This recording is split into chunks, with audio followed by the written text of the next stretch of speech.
پہلا سٹیج ہے کہ آپ کا قلب جو ہے وہ اندھیرے سے روشنی میں آیا. دوسرا سٹیج یہ ہے کہ اب اللہ تعالیٰ کی طرف سیر کرنی شروع کی، یعنی اللہ تعالیٰ کی طرف چلنا شروع کیا. اس کے بعد تیسرا سٹیج اس میں یہ تھا، کیوں کر خدا تعالیٰ کی بارگاہ عالی میں داخل ہونے کی طمع کر سکتا ہے. اب آپ جب چلیں گے کسی کی طرف تو اس دربار میں پھر پہنچ بھی جائیں گے. چلیں اب اس سے اگلے سٹیج میں آپ اس گھر میں داخل ہونے کی اجازت بھی مل گئی، تو اس سے آگے یہ ہے کہ دقائق و اسرار کے سمجھنے کی کیوں کر توقع کر سکتا ہے. کہ آپ کسی بادشاہ کے دربار میں چلے گئے لیکن آپ کو اس کے پروٹوکولز کا ہی نہیں پتا. یہاں سے اب ہم اپنے آج کے درس کا آغاز کرتے ہیں. آج جو ہے ہم دوسرا باب پڑھیں گے توبہ کے بیان کے بارے میں. تو اس میں حضرت فرماتے ہیں، قلب کیوں کر منور ہو سکتا ہے، اور حال یہ ہے کہ اغیار موجودات کی صورتیں اس کے آئینہ میں منقش ہوں. بلکہ خدا تعالیٰ کی طرف کیوں کر سیر کر سکتا ہے، حالانکہ وہ ابھی شہوات نفسانیہ کی قید میں مقید ہے. بلکہ خداوند تعالیٰ کی بارگاہ عالی میں داخل ہونے کی کیوں کر طمع کر سکتا ہے، اور وہ اپنی غفلتوں کی ناپاکی سے پاک نہیں ہوا. بلکہ دقائق و اسرار کے سمجھنے کی کیوں کر توقع کر سکتا ہے، اور وہ اپنی نازیبہ حرکتوں سے باز نہیں آیا. اچھا، اس میں میں اس کی پوری کوشش کروں گا کہ اس کو تھوڑا سمپلیفائی کر لوں اردو کو بھی. اور لیکن اگر آپ اس 3-4 لائنوں میں کچھ کی ورڈز ہیں، میں ان کی ورڈز کو دوبارہ ریپیٹ کروں گا اور پھر ہم اس کے فائدے پہ جائیں گے. وہ کی ورڈ جو ہیں وہ ہماری سلوک کی اللہ تعالیٰ کی طرف محبت کے رستے کے مائل سٹون بھی ہیں. وہ ہمارے نفس کی سٹیجز بھی آپ اس کو کہہ سکتے ہیں کہ ہمارا نفس کی کیا سٹیج ہے، جس سے ہم جتنے بھی لوگ یہاں پہ بیٹھے ہیں وہ اپنے نفس کی حالت کو جانچ سکتے ہیں، اور یہ خود سے ہی ایک انالیسس کر سکتے ہیں کہ ابھی ہم اللہ تعالیٰ کی قربت کے مقام میں کہاں پہ کھڑے ہیں، یعنی اس سفر کے اندر ہم کس مائل سٹون پہ ہیں. یوزلی تو اس میں جس حضرت کہتے ہیں کہ مائل سٹونز نہیں ہوتے، لیکن ہم لوگ چونکہ بہت زیادہ عادی ہیں لاجیکلی چیزوں کو دیکھنے کے، تو اس میں حضرت نے ماشاءاللہ بہت کلیئرلی کچھ مائل سٹون آئیڈینٹیفائی کیے ہیں. میں اس عبارت کو دوبارہ پڑھتا ہوں، قلب کیوں کر منور ہو سکتا ہے، اور حال یہ ہے کہ اغیار موجودات کی صورتیں اس کے آئینہ میں منقش ہیں. اب یہ پہلی چیز کیا ہے؟ قلب کا منور ہونا، یعنی قلب یا تو منور ہوگا یا پھر وہ ڈارکنیس میں ہوگا، اندھیرے میں ہوگا. یہ پہلا ایک کی ورڈ اپنے ذہن میں رکھیے گا اس سے پہلے کہ ہم آگے چلیں. دوسرا ہے بلکہ اللہ تعالیٰ کی طرف کیوں کر سیر کر سکتا ہے، یعنی اب پہلا سٹیج ہے کہ آپ کا قلب جو ہے وہ اندھیرے سے روشنی میں آیا. دوسرا سٹیج یہ ہے کہ اب اللہ تعالیٰ کی طرف سیر کرنی شروع کی، یعنی اللہ تعالیٰ کی طرف چلنا شروع کیا. اس کے بعد تیسرا سٹیج اس میں یہ تھا، کیوں کر خدا تعالیٰ کی بارگاہ عالی میں داخل ہونے کی طمع کر سکتا ہے. اب آپ جب چلیں گے کسی کی طرف تو اس دربار میں پھر پہنچ بھی جائیں گے. تو پہنچنے کی طمع بھی کیوں کر سکتے ہیں، یعنی آپ کسی کے گھر میں داخل ہونے کی طمع کیسے کر سکتے ہیں اگر کچھ چیزیں ہم نے اپنی ٹھیک نہیں کی. چلیں اب اس سے اگلے سٹیج میں آپ اس گھر میں داخل ہونے کی اجازت بھی مل گئی، تو اس سے آگے یہ ہے کہ دقائق و اسرار کے سمجھنے کی کیوں کر توقع کر سکتا ہے. کہ آپ کسی بادشاہ کے دربار میں چلے گئے لیکن آپ کو اس کے پروٹوکولز کا ہی نہیں پتا. آپ نے وہاں جا کر کوئی ایسی حرکتیں کیں کہ بجائے اس کے کہ آپ اس بادشاہ کا قرب حاصل کرتے، آپ نے اپنے لیے عذاب جو ہے اپنے لیے خود چوز کر لیا، کیونکہ آپ کو وہاں کے پروٹوکولز کا ہی نہیں پتا تھا. تو یہ 4 لائنیں جو ہیں اس میں انہوں نے حضرت نے ہمیں یہ سارے مائل سٹون بتا دیے ہیں کہ سب سے پہلا سٹیج یہ ہے کہ اپنے قلب کو منور کریں، پھر اللہ تعالیٰ کی طرف سیر کرنی ہے، پھر ہم نے اللہ کے دربار میں حاضر ہونا ہے، اور حاضر ہونے کے بعد بھی ایسا نہیں ہے کہ ہم کہیں گے جی نہیں یار ہم پہنچ گئے، اب آپ وزیر اعظم ہاؤس میں انٹر ہو جائیں اور جا کر کوئی ایسی غلطی کریں تو گارڈ اٹھا کے آپ کو باہر پھینک دیں گے۔ تو وہاں جا کر ہم نے کیا کرنا ہے، یہ ساری چیزیں ان 4 لائنوں میں الحمدللہ حضرت نے بہت گہرائی کے ساتھ کور کی ہیں۔ فائدہ اس کا میں اب اس کی تھوڑی سی ڈیٹیل پڑھ دیتا ہوں، اور پہلی چیز کو لے کے چلتے ہیں۔ قلب کیوں کر منور ہو سکتا ہے، جیسا حضرت فرماتے ہیں کہ دل کو دنیا میں رہنا چاہیے، دنیا کو دل میں نہیں رہنا چاہیے۔ تو ہمیں بھی اس فرق کو ذہن میں رکھتے ہوئے اس دنیا میں اپنے معاملات کو کرنا ہے کہ دنیا کے سارے معاملات کرنے ہیں، ہم نے کاروبار بھی کرنا ہے، ہم نے جاب بھی کرنی ہے، تعلیم بھی حاصل کرنی ہے، لیکن دنیا کو دنیا کی حد تک رکھنا ہے۔ ہمارے ساتھ جو سب سے بڑا مسئلہ ہوتا ہے وہ، اور جو حضرت بہت زیادہ فوکس بھی کرتے ہیں، وہ یہ ہوتا ہے کہ شیطان آپ کو کبھی بھی نیکی سے ڈائریکٹ برائی پہ نہیں لے کے جاتا۔ وہ کبھی بھی آپ کو جو ہے اس کی پہلی کوشش یہ ہوتی ہے کہ آپ اپنا بیلنس آؤٹ کر دیں، آپ اپنا توازن کھو دیں۔ دنیا کے اندر کتنا رہنا ہے اور کتنا نہیں رہنا، یہ توازن اگر آپ نے آؤٹ کر دیا، یہ توازن اگر ہم نے کھو دیا، وہیں سے پھر ہمارے لیے تنزلی کا سفر شروع ہو جاتا ہے۔ تو اب یہاں سے ہمیں یہ پتہ چلا کہ اگر ہمیں دل کو منور کرنا ہے، یہ پہلا سٹیج ہے، اور ہمیں اب سیلف اسیسمنٹ بھی ساتھ ساتھ کرتے رہنا ہے۔ اس سٹیج میں اگر ہمارے دل میں دنیا گھسی ہوئی ہے، دنیا کی چیزیں گھسی ہوئی ہیں، گاڑیاں، موبائل اور بلڈنگز، گھر، تو پھر اس کا مطلب ہے کہ ابھی دل کے اندر سیاہی ہے۔ اس سیاہی کو منور کرنے کا طریقہ وہی ہے کہ ہم شیخ حق کے ساتھ چلیں، اس کے بتائے معمولات کریں، ذکر اذکار سے اس معاملے کا سفر شروع ہوتا ہے، اس سے دل منور ہونا شروع ہوتا ہے، ان چیزوں کی رغبت دور ہوتی ہے۔ ہمارے پہلے سبق میں بھی یہی دیکھیں کہ پہلا سبق ہے جو لطیفہ قلب ہے، اس میں ہمارا سبق ہے ہی یہ کہ آپ کی شہوت دور ہوتی ہے، اور شہوت کیا ہے؟ یہی ہے کہ آپ ضرورت سے زیادہ اپنی چیزوں سے محبت کریں، مال اسباب سے، کاروبار سے، اولاد سے، کوئی بھی چیزیں جو دنیا سے ریلیٹڈ ہیں۔ تو یہاں سے ہمیں پتہ چلتا ہے کہ دل کو منور کرنے میں ہمارے پہلے سبق کا کتنا اہم رول ہے، اور دوسرا ہمیں یہ پتہ چلتا ہے کہ ہمارے لیے لٹمس پیپر ٹیسٹ یہ ہے کہ ٹھیک ہے، ہم اگر پہلے سبق کو کر رہے ہیں اور سالوں سے کر رہے ہیں، اور ہم سمجھتے ہیں کہ ہمارا دل جو ہے وہ واقعی ماشاءاللہ دھڑکتا بھی ہے اللہ کے نام کے ساتھ، لیکن اگر یہ چیزیں موجود ہیں تو سبق پورا نہیں ہوا، سبق ہمارا ابھی چلنے والا ہے۔ تو اسی لیے جو شیخ ہوتا ہے، جو روحانی والد ہوتا ہے، وہ بعض اوقات پھر آپ کو پیار محبت سے سمجھا کے ڈانٹ ڈپٹ کر کے بھی، ویسے تو حضرت نے آج تک کوئی ڈانٹ ڈپٹ میرے ساتھ تو نہیں کی الحمدللہ، اور میں نے کسی کے ساتھ ہوتے دیکھی بھی نہیں ہے ویسے۔ تو آگے چلتے ہیں۔ اب پہلا سٹیج ہے کہ ہمارا دل کتنا منور ہے، اور اس کا سلوشن بھی ہم نے دیکھ لیا، پہلا سبق ہمارا ہے ہی اس چیز کے اوپر۔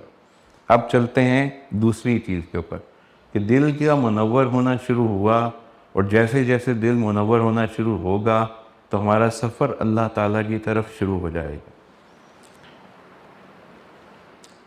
جو دل، اب میں دوبارہ وہ لائن پڑھتا ہوں پھر اس کی ایکسپلینیشن پڑھ دیتے ہیں۔ بلکہ خدا تعالیٰ کی طرف وہ دل کیوں کر سیر کر سکتا ہے حالانکہ وہ ابھی شہوات نفسانیہ کی قید میں مقید ہے۔ اب یہاں تھوڑی سی ہمیں ڈسٹنکشن میں مل جائے گی اپنی ہوس کی یا خواہشات کے اوپر، کہ جو دل خواہشات نفسانی کی زنجیر میں مقید ہو، کہ شب و روز اسی خیال میں گزرتا ہو کہ کیا شے کھاؤں، کیسا لباس پہنوں، کیسی عورت سے نکاح کروں، اور فلاں چیزیں خریدوں، ایسے دل والا خدا تعالیٰ کی طرف کیسے چل سکتا ہے؟ اس لیے کہ اس کی پاؤں میں ان خواہشات کی بیڑیاں پڑی ہوئی ہیں، اور اس کے پاؤں میں بیڑیاں ہوں وہ چل کیسے سکتا ہے؟ یعنی کہ اب اگر ہم یہ چاہتے ہیں کہ ہم اللہ تعالیٰ کی طرف سفر کریں تو اس سفر کے لیے ہمیں ان بیڑیوں کو تو توڑنا پڑے گا۔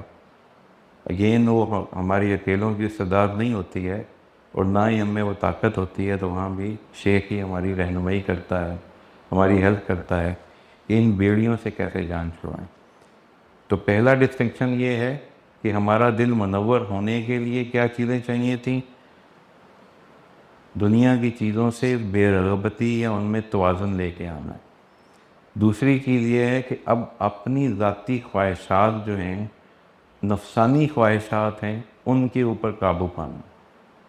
نفسانی خواہشات ہماری اگر قابو میں آنی شروع ہو جائیں گی تو جتنا زیادہ نفسانی خواہشات ہم قابو کرتے چلے جائیں گے اتنا ہمارا سفر اللہ تعالیٰ کی طرف بڑھتا چلا جائے گا۔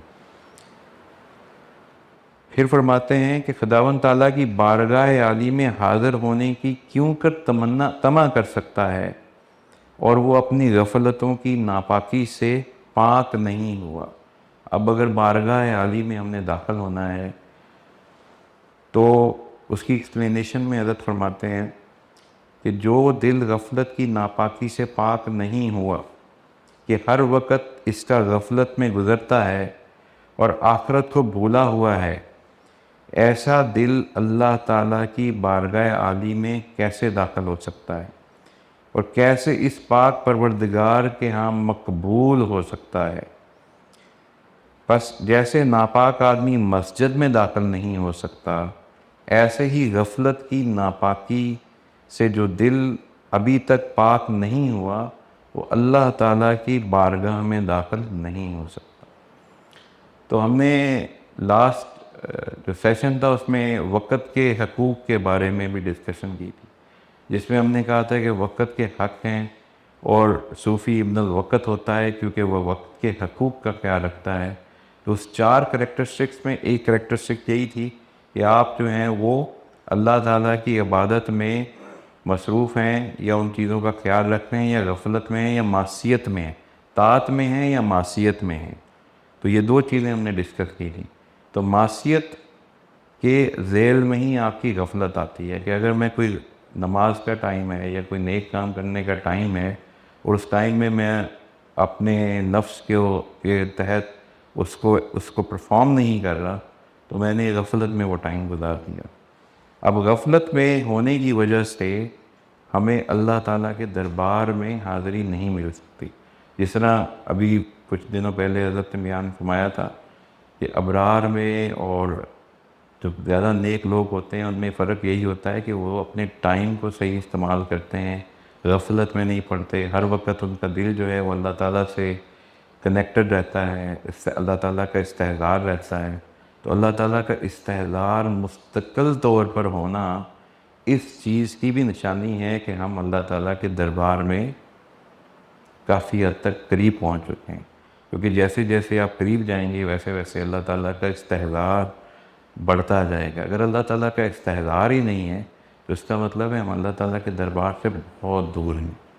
جیسے جیسے یہ کیفیت بڑھتی جائے گی ہم اس سفر میں اس سے اگلے مائل سٹون پہ آتے جائیں گے، ہمارے نفس کی پروموشن ہوتی جائے گی، چلیں آپ جو سمجھ لیں، اور ہم جو ہے وہ اللہ تعالیٰ کے دربار میں آ جائیں گے۔ اور یہی فرمایا کہ کیسے اس پاک پروردگار کے دربار میں مقبول ہو سکتا ہے۔ تو سب سے پہلے تو اللہ تعالیٰ کے فضل سے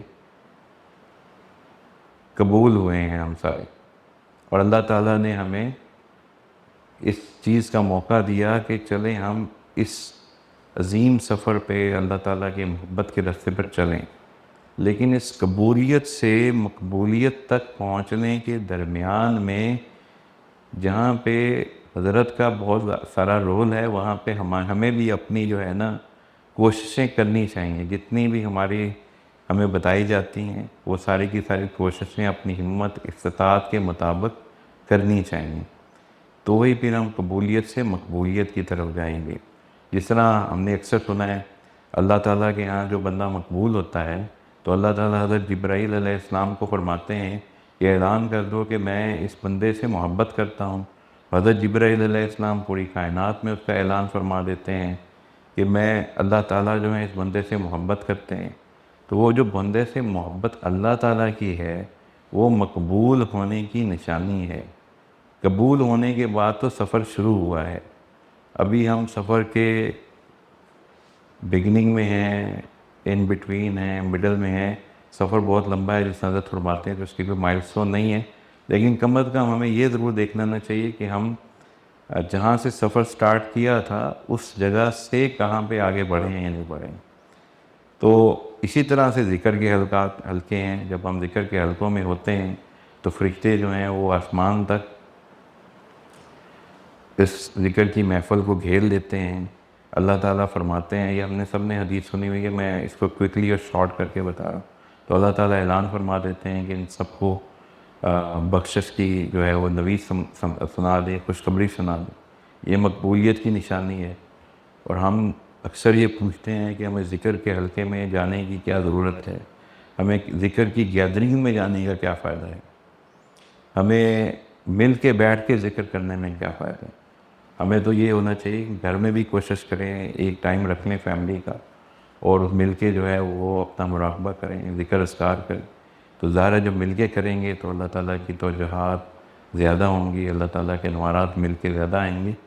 تو اس کا مطلب یہ ہوا، جو بھی ہم نے 2 حدیث کا ذکر کیا، تو اس سے پتہ چلتا ہے کہ اللہ تعالیٰ کے ہاں مقبولیت کیسے ہوتی ہے، اس کو ہم کیسے سمجھ سکتے ہیں۔ مقبولیت بھی ہو گئی، اب آگے بڑھتے ہیں۔ بلکہ دقائق و اسرار کے سمجھنے کی کیوں کر توقع کرتا ہے کہ وہ اپنی نازیبہ حرکتوں سے باز نہیں آیا۔ دقائق اور اسرار کو ہم آسان لفظوں میں پروٹوکول کہہ لیں آج کل، اور یا آپ کو وہ کہتے ہیں، جس طرح ہوتا ہے نا کہ ہم اپنے آفس میں باس کے پاس جاتے ہیں تو ہم اس کی پیشانی یا ابرو کے اشارے سے بھی سمجھ جاتے ہیں کہ ہم باس ناراض ہے یا خوش ہے۔ تو بیسیکلی یہی وہ دقائق و اسرار ہیں جس میں ہمیں پتہ ہونا چاہیے کہ اللہ تعالیٰ ہماری کس حرکت سے خوش ہوں گے، کس حرکت سے وہ ناراض ہوں گے، کس حرکت کو وہ اپنی حلم سے برداشت کر رہے ہیں۔ تو یہ ساری چیزیں اسی سفر کے درمیان میں اللہ والوں کی صحبت میں ہمیں آہستہ آہستہ پتہ چلنی شروع ہو جاتی ہیں۔ تو دقائق و اسرار کے سمجھنے کے بارے میں حضرت فرماتے ہیں، اور جو دل بھی ابھی تک نازیبہ حرکتوں اور لغویات اور باطل تمناؤں سے باز نہیں آیا اور برابر ان میں مشغول ہے، اللہ تعالیٰ کے اسرار اور باریکیاں سمجھنے کے لیے وہ کیسے طمع کر سکتا ہے؟ جب ان لغویات سے طائب ہو جائے گا، اس وقت اس میں قابلیت اسرار کے سمجھنے کی ہو سکتی ہے۔ تو یعنی جتنی بھی ہم نے یہ 3-4 مائل سٹون دیکھے تھے، ان مائل سٹونز کو سفر کرتے کرتے گریجولی تو ہمیں اب یہ ہونا چاہیے کہ ہم وہ ساری لغویات سے، نازیبہ حرکتوں سے، باطل تمناؤں سے، اور اپنا جو فری ٹائم ہے اس کو ضائع کرنے سے بچیں۔ اور اگر یہ بچتے چلے جائیں گے تو پھر آپ کو اللہ تعالیٰ کی طرف سے اسرار اور اس کی جو باریکیاں ہیں اس سفر کی، ان کی سمجھ میں آنی شروع ہو جائے۔ تو آج کا ٹائم جو ہے وہ کمپلیٹ ہو گیا، تو انشاءاللہ پھر ہم اگلے سیشن میں اس کو کمپلیٹ کریں گے۔ اللہ تعالیٰ مجھے بھی اور آپ سب کو، ہم سب کو جو ہے، جو بات کہی گئی ہے، سنی گئی ہے، اس کو صحیح سے سمجھنے کی، خلوص کے ساتھ عمل میں لانے کی توفیق عطا فرمائے۔ آمین۔